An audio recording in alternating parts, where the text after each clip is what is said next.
Renowned constitutional scholar Alan Dershowitz says radical Dems threatening to subpoena the full Mueller report have no legal authority to demand its release. The special counsel, under the rules, has an obligation to file a report with the Attorney General. There's nothing in the rules that require the Attorney General to make the report public, particularly if it contains information critical of people who are not indicted. So this is a political issue. This is a media issue. This is not a legal issue. Joining me now to talk about it, Judicial Watch President Tom Fitton. Tom, great to see you. So, hey, Greg. Unindicted individuals, secret grand jury testimony, as well as classified information. I mean, I'm not sure that there's a strong legal basis for Nadler and company to be demanding the full unredacted Mueller report.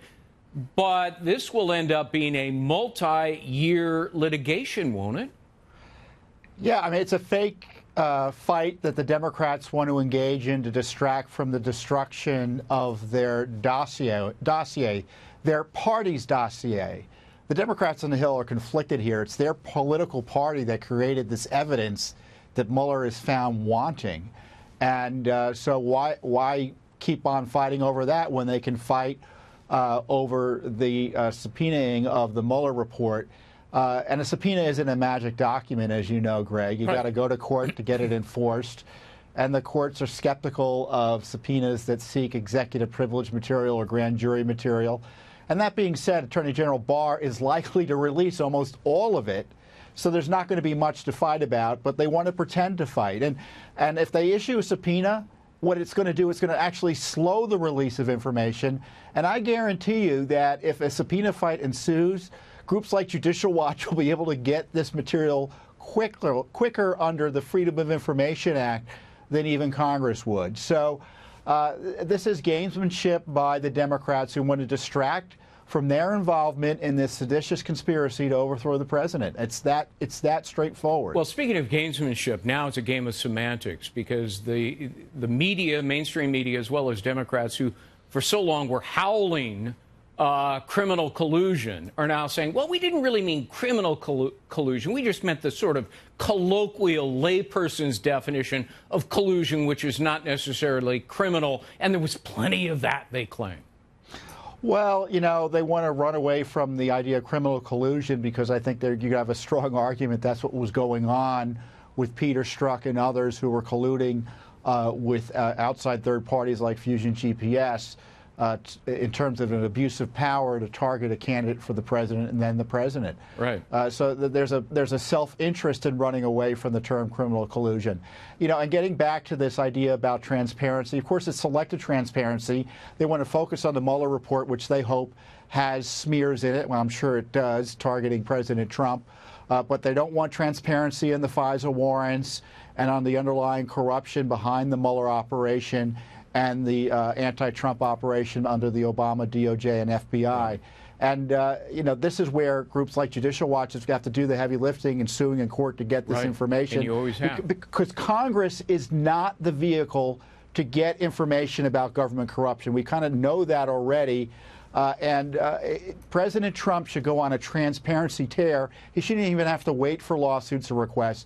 He should direct his agencies to release it all. Yeah. And it would be very hard for any honest person to disagree with that. You know what's great about their demands for transparency is now that just opens the door for the president to release those 5 groups of classified documents that he has been holding, which will totally blow the lid off and expose the corruption among people at the FBI and the Department of Justice.